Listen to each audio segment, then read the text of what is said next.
उसके पूछने पर उस लड़की को आगे किया गया, जिसके मुतालिक कहा गया था कि इसके साथ मुजरिमाना ज्यादती हुई है। चश्मा करीब ही था और चश्मा भुरभुरी सी चट्टानों में घिरा हुआ था। शाबान इस लड़की को इन चट्टानों की ओट में ले गया और इससे अपनी जुबान में पूछा कि वह कौन सी जगह है जहां इन पर और इसकी सहेलियों पर सिपाहियों ने हमला किया था। लड़की शाबान के मुंह की तरफ देखने लगी। कुछ देर बाद शाबान ने अपना सवाल दोहराया तो लड़की ने दाएं बाएं सर हिलाया। हम इंसाफ करने आए हैं लड़की, शाबान ने कहा। जिसने तुम्हारे साथ ज्यादती की है उसे तुम्हारे सामने कत्ल किया जाएगा, इतनी खौफज़दा ना हो। लड़की फिर भी चुप रही। शाबान लड़की को वहीं छोड़कर चट्टानों से बाहर आया। क्या ये लड़की गूंगी है? उसने बुलंद आवाज से पूछा। इलाफी आगे बढ़ा और शाबान के करीब चला गया। शाबान, इलाफी ने कहा, तुमने इसके साथ अरबी में बात की होगी। ये लड़की अरबी नहीं समझती, ये हिंदू थी। कोई 1 साल पहले इसने हमारे एक आदमी के साथ शादी करने की खातिर इस्लाम कबूल किया था और इसके साथ जो दूसरी लड़कियां थीं। शाबान ने पूछा, क्या वो तुम्हारे कबीले की हैं? नहीं, इलाफी ने जवाब दिया, नहीं, वो भी यहीं की रहने वाली हैं। आप देख रहे हैं डेली जमील सीरीज। फातेह सिंध मोहम्मद बिन कासिम सीरीज की ये 16वीं एपिसोड है और यहीं कोई साल भर पहले उन्होंने भी इस्लाम कबूल किया था और उनकी शादी हमारे आदमियों के साथ हुई थी। शाबान सकफी ने एक आदमी को साथ लिया जो सिंध और मकरान की जुबान बोल सकता था और इसे लड़की के पास ले गया। शाबान ने इस आदमी की मार्फत लड़की से कहा कि वो जगह दिखाए जहां तीनों लड़कियों पर हमला हुआ था। लड़की ने चंद कदम पर ले जाकर बताया कि ये जगह थी। शाबान ने उसे कहा कि वो पूरा वाकया सुनाए। लड़की ने बोलना शुरू कर दिया और तर्जुमान उसका बयान अरबी में सुनाता गया। बयान सुनकर शाबान ने लड़की से कहा कि वो जगह दिखाए जहां सिपाहियों ने इसे गिराया था। लड़की ने एक जगह दिखा दी। शाबान ने इस लड़की को एक चट्टान की ओट में भेज दिया और दूसरी लड़की को बुलाया और साथ ये कहा कि इसका खावंद भी आए।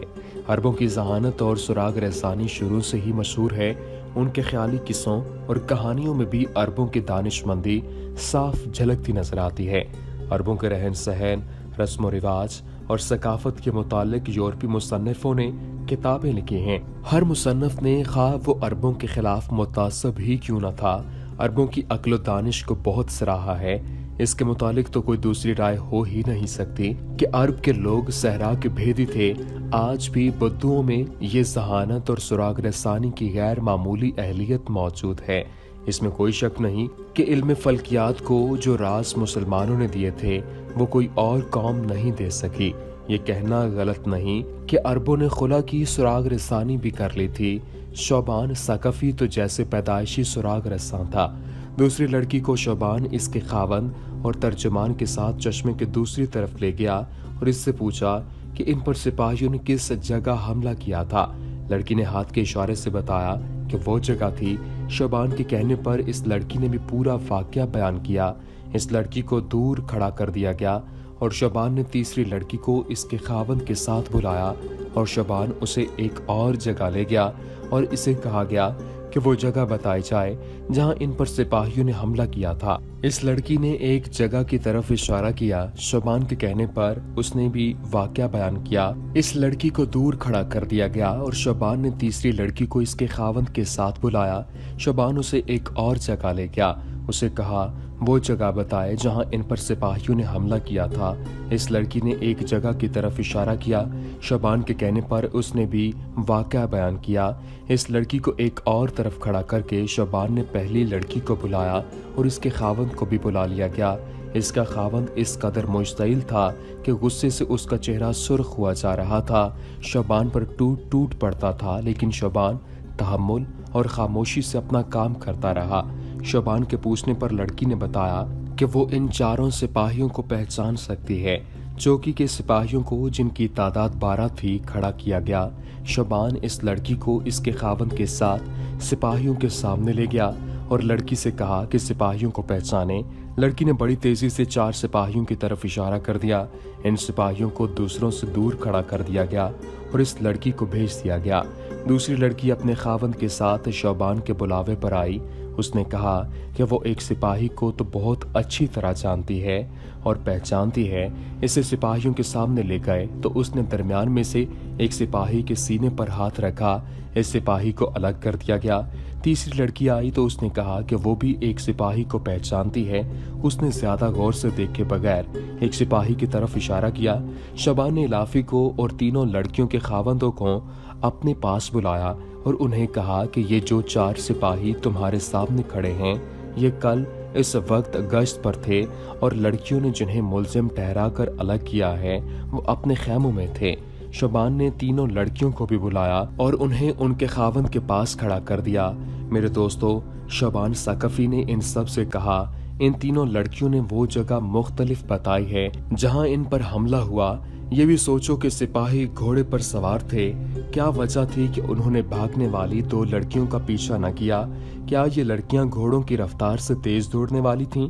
इर्द गिर्द कोई आबादी नहीं कि ये डर गए होंगे। ये भी सोचो कि इन 3 लड़कियों ने मुख्तलिफ आदमियों को शनाख्त किया और जो इस वक्त गश्त पर थे वो ये तुम्हारे सामने खड़े हैं। शबान ने उन्हें इन लड़कियों की मौजूदगी में इनके बयान सुनाए और कहा कि इनसे पूछो कि इन्होंने यही बयान दिए हैं या नहीं। मेरे भाई हारिस इलाफी, शबान सकफी ने कहा, बनु सकीफ के खून में अभी तक कोई मिलावट नहीं हुई।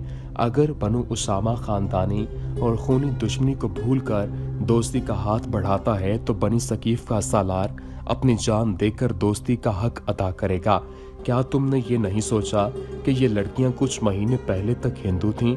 ये हिंदू घरों में पैदा हुईं, बुतों को पूजते जवान हुईं, फिर उन्हें ये 3 अरब अच्छे लगे तो ये मुसलमान हो गईं। अपना मजहब और अपनी ज़हनियत इनके खून में शामिल है।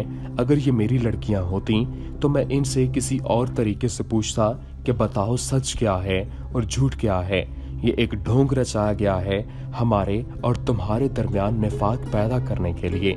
इलाफी ऐसे ओझे तो न थे, लेकिन सिंध और मकरान की रेत अरब के मुकद्दस रेगजारों पर गालिब आ गई है। तुम अपने वतन में थे तो बागी कहलाए। खुदा की कसम तुम्हारी बगावत जायज थी। कहाँ गई तुम्हारी वो दानिशमंदी और तुम्हारी वो जुर्रत? अब ये तुम्हारी लड़कियां हैं। अगर तुम इनके खावंद मुझे इजाजत दो तो मैं अभी दरोग और सदाकत को अलग अलग कर दूंगा। अचानक उस लड़की का खावंद जिसके मुतालिक कहा गया था कि सिपाहियों के तशद्दुद का निशाना बनी है, लड़की पर झपट पड़ा। इसके बालों को दोनों हाथों में इस तरह पकड़ा जिस तरह चीता या शेर अपने शिकार में पंजे गाड़ा करते हैं। उसने लड़की को बालों से पकड़कर घुमाया और जमीन पर पटक दिया। वो पीठ के बल गिरी तो उसके खावंद ने तलवार निकाली। पाँव उसके सीने पर रखकर तलवार की नोक उसकी शाहरग पर रख दी। सच बता हिंदू की बच्ची, इसने दांत पीस कर कहा। ऐन उस वक्त इलाफी ने अपनी तलवार निकाली और दूसरी 2 लड़कियों के सामने खड़ा हो गया। सच बोलोगी तो जिंदा रहोगी, उसने दोनों लड़कियों से कहा। फिर वो दूसरों से मुखातिब होकर बोला, तीनों के बालों को रस्सियों से बांधो और रस्सियां घोड़ों के पीछे बांध दो। नहीं नहीं, एक लड़की की सख्त खौफजदा आवाज सुनाई दी। मैं ऐसी मौत नहीं मरना चाहती। सच सुनना है तो मुझसे सुनो। इधर वो लड़की जिसकी शहरग पर इसके खावंद ने तलवार की नोक रखी हुई थी बोल पड़ी। वो भी सच्ची बात बताने पर आ गई थी। तीनों लड़कियों ने जो हकीकत बयान की वो इस तरह थी कि इन तीनों को राजा ताहिर की सगी बहन माई रानी ने, जो इसकी बीवी भी थी, तैयार किया था कि वो उन अरबों के साथ शादी कर लें और इन पर छा जाएं। ये इन दिनों का वाकया है जब हुजाज का भेजा हुआ दूसरा सालार बदील बिन तैफा मारा गया था और राजा ताहिर फिक्र में पड़ गया था कि अब अरब से ज्यादा ताकतवर फौज आएगी।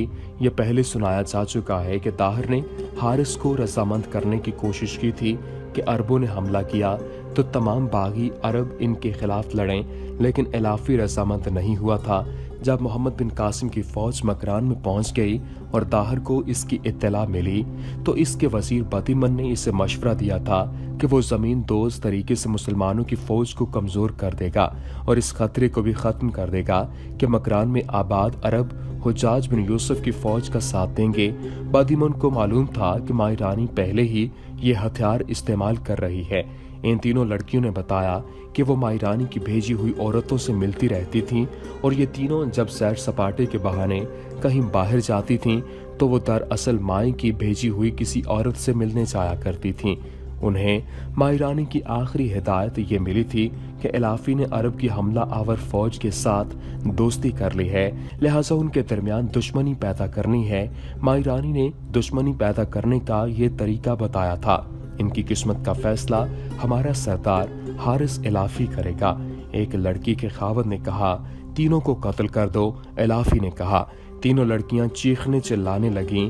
वो रहम की भीख मांग रही थीं और वो कहती थीं कि ये काम उन्होंने खुद नहीं किया, उनसे करवाया गया है। लेकिन इलाफी ने एक बार फिर कहा, इनकी जान बख्शी नहीं की जाएगी। रुक जा हारिस इलाफी, मोहम्मद बिन कासिम की आवाज सुनाई थी। वो एक तरफ खड़ा खामोशी से अपने सुराग रसां सालार शोबान सकफी की कार्रवाई देख रहा था। उसने कहा, उन्हें बेगुनाह समझो, मैं ताहिर को एक पैगाम भेजना चाहता हूँ। उसने तीनों लड़कियों को अपने पास बुलाया और कहा, मेरी सिपाही तुम्हें घोड़ों पर बिठाकर किसी बस्ती में छोड़ आएंगे। राजा ताहिर से कहना, लड़ाई मैदान में लड़ी जाती है और लड़ाई मर्द लड़ा करते हैं, औरतों को नहीं लड़वाओ। और इसे ये भी कहना कि अपनी सगी बहन को बीवी बनाने वाले को आखिर सजा मिलनी ही है। अपने भयानक अंजाम के लिए तैयार हो जाओ। मोहम्मद बिन कासिम ने चौकी के कमांडर से कहा कि वो इन लड़कियों को अलग अलग घोड़ों पर बिठाए और 2 सवार साथ भेजे और यहाँ जो करीबी बस्ती है उन्हें वहाँ किसी सरकर्दा आदमी के हवाले कराए। इस तरह एक बड़ी खतरनाक सूरत हाल पैदा होते होते रहेगी, वरना हिंदू जहन ने मुसलमानों में दुश्मनी पैदा करने की बड़ी कोशिश और खौफनाक कोशिश की थी। इस दौर में हिंदुस्तान एक पुरअसरार जमीन थी। हिंदुस्तान के शोबदाबाज मशहूर थे। यहाँ के मंदिरों के अंदर एक और दुनिया आबाद थी जो हसीन भी थी और भयानक भी।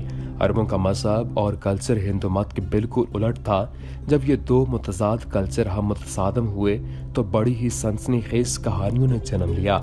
मोहम्मद बिन कासिम को अभी अंदाजा नहीं हुआ था कि इसका दुश्मन इसके खिलाफ कैसे कैसे हथियार इस्तेमाल करके इसे शिकस्त देने की कोशिश करेगा। मोहम्मद बिन कासिम अरमन बेला पहुंचा और उसने अगली सुबह दीपल की तरफ कूच का हुक्म दे दिया। क्या वो बुध अभी तक नहीं आया? राजा ताहिर ने गुस्से और बेताबी से पूछा। आ रहा होगा महाराज, उसे जवाब मिला। नैरून इतनी दूर तो नहीं कि वो 3 दिनों में यहाँ तक ना पहुँच सके। राजा ताहिर ने कहा, अरब वालों की अतात को कबूल करके वो भूल गया है कि उसे हमने हाकिम मुकर्रर किया है। हम उसे हाकिम से बेकारी भी बना सकते हैं। ताहिर को तफसीली रिपोर्ट मिल चुकी थी कि अरब से कितनी ज्यादा फौज आई और किस कदर अपने साथ साजो सामान लाई है। अब उसे ये भी पता चल चुका था कि कंसपुर और अरमन बेला पर मुसलमानों का कब्जा हो चुका है और गुज़श्ता रात उसे मायरानी ने बताया था कि उसने जो 3 हिंदू लड़कियां बागी अरबों की बस्ती में भेजी थीं वो वापस आ गई हैं और ये वार बेकार हो गया है। इन लड़कियों को मोहम्मद बिन कासिम ने जिंदा रहने दिया और इन्हें एक करीबी बस्ती में भेज दिया था। इन लड़कियों ने बस्ती वालों से कहा था कि इनका ताल्लुक राज दरबार से है और उन्हें फौरन अरोड़ पहुंचाया जाए। उन्हें तेज रफ्तार ऊंटों पर अरोड़ रवाना कर दिया गया था। 4 आदमी इसके साथ भेजे गए थे। वो गुज़श्ता शाम अरोड़ पहुंची और मायरानी को बताया था कि इन पर क्या बीती है। मायरानी रात को ही इन लड़कियों को राजा ताहिर के पास ले गई थी और ताहिर ने इनसे सारा वाकया सुना था। महाराज, एक लड़की ने कहा, हम बेकसूर हैं, हमने अपना काम कर दिया था, लेकिन हमें मालूम न था कि अरब के लोगों की नजरें जमीन के नीचे भी देख सकती हैं। हम समझती थीं कि मकरान के अरब जिस तरह अरबी फौज के खिलाफ अब भड़क उठे हैं, वो इस चौकी के अरब फौजियों पर हमला कर देंगे। फिर इनमें और अरबी फौज में ऐसी दुश्मनी पैदा हो जाएगी कि इलाफी अपने तमाम कबीले के साथ महाराज का दायां बाजू बन जाएगा। लेकिन अरबी फौज का सालार आ गया, उसके साथ बहुत से आदमी थे। आगे जो कुछ हुआ वो मैं सुन चुका हूँ। राजा ताहिर ने कहा, क्या तुझे यकीन है कि तूने अरबों के सालार को देखा है? ये तो हम तीनों ने पहले ही पता चला लिया था कि अरब से जो फौज आई है उसके सिपा सालार का नाम है। लड़की ने जवाब दिया, हमारे खावंदों ने हमें बताया था कि इसका नाम मोहम्मद बिन कासिम है। मोहम्मद बिन कासिम? ताहिर ने ज़ेरे लब कहा और लड़की से पूछा, क्या तुम तीनों ने नाम गलत तो नहीं सुना? नाम हुज्जाज बिन यूसुफ तो नहीं? नहीं महाराज, एक लड़की ने कहा। इसमें कोई शक नहीं महाराज। दूसरी लड़की ने कहा, नाम मोहम्मद बिन कासिम है, हुज्जाज बिन यूसुफ नहीं। महाराज, पहली लड़की ने कहा, वो हुज्जाज बिन यूसुफ का भतीजा है, हम तीनों से छोटा है, वो तो कम सिन लड़का है। महाराज, दूसरी लड़की ने कहा, और बहुत ही खूबसूरत लड़का है, उसे देखकर यकीन नहीं आता कि वो सालार है, लेकिन उसके साथ जो कोई बात करता सालारे मोहतरम कहकर बात करता था। उसने हमें अपने खावंदों और खारिस इलाफी के हाथों कत्ल होने से बचाया और हुक्म दिया कि इन्हें करीबी बस्ती में छोड़ाओ। इससे कोई शक न रहा कि यही सालार है। राजा दाहर ने कहकहा लगाया, सुना था हुज्जाज बिन यूसुफ दानिशमंद है। दाहर ने कहा, लेकिन अहमक निकला। तजुर्बेकार सालारों को हमारे हाथों मरवा कर उसने एक बच्चे को भेज दिया। वो इस बच्चे को किसी वजह से मरवाना चाहता है या इस खुशफहमी में मुब्तला है कि तजुर्बेकार सालारों से हमें शिकस्त देगा और फतह का सेहरा अपने कमसिन भतीजे के सर बंधेगा। उसने लड़कियों से पूछा। रानी ने बताया कि उस कमसिन सिपा सालार ने मेरे लिए क्या कोई पैगाम दिया है। तीनों लड़कियों ने एक दूसरे की तरफ देखा जैसे वो महाराज के सामने मोहम्मद बिन कासिम का पैगाम जुबान पर लाने से डर रही हो। फिर उन्होंने माई रानी की तरफ देखा। महाराज को बताओ, उस अरबी सालार ने क्या पैगाम दिया था। माई रानी ने कहा, उसने कहा है। एक लड़की रुक रुक कर बोली, राजा ताहिर से कहना कि लड़ाई मैदान में लड़ी जाती है और लड़ाई मर्द लड़ा करते हैं, औरतों को ना लड़वाओ। और अपने राजा से कहना कि अपनी सगी बहन को बीवी बनाने वाले को आखिर सजा मिलनी ही है। अपने भयानक अंजाम के लिए तैयार हो जाओ, वो कम उम्र ही नहीं। राजा ताहिर ने कहा, वो ओछा भी है। लड़कियों को बाहर भेजकर ताहिर ने माई रानी से पूछा कि इन लड़कियों का अब क्या बनेगा, ये अब किसी हिंदू के काबिल नहीं रही। माई रानी ने कहा, ये मुसलमानों की बीवियां रह चुकी हैं, इन्हें मंदिर की दासियां भी नहीं बनाया जा सकता। मैंने इनके बर्तन अलग कर दिए हैं, उन्हें अपने पास रखूंगी। इन्हें मैंने भेजा था, मैं इनके साथ बेवफाई नहीं करूंगी। ये ना भूलना कि ये नापाक लड़कियां हमारे राज के लिए मनहूस साबित होंगी। राजा ताहिर ने कहा, उन्हें ज्यादा दिन अपने पास न रखना। ये गुज़श्ता रात की बातें थीं। सुबह राजा ताहिर पूछ रहा था कि वो बुध अभी तक नहीं आया। इसका मतलब अपने नारून के हाकिम सुंदर से था, जिसने दरपर्दा अपना एलची बसरा हुज्जाज बिन यूसुफ के पास इस दरख्वास्त के साथ भेजे थे कि उसने जजिया लिया जाए और नारून पर हमला न किया जाए। हुज्जाज ने यह पेशकश कबूल कर ली थी और मोहम्मद बिन कासिम को इत्तला दे दी थी कि वो जब नारून पहुंचेगा तो इसका मुकाबला नहीं किया जाएगा, बल्कि शहर उसे पेश किया जाएगा। नारून हैदराबाद का हाकिम बुधमत का पैरोकार था और इसका पूरा नाम सुंदर शमनी था। राजा ताहिर को मालूम हो चुका था कि सुंदर ने अरबों की अतात कबूल कर ली है, लेकिन उसने सुंदर से बासपुरस नहीं की थी। इसकी वजह यह थी कि किसी भी शहर का हाकिम किसी भी वक्त खुद मुख्तारी का ऐलान कर सकता है।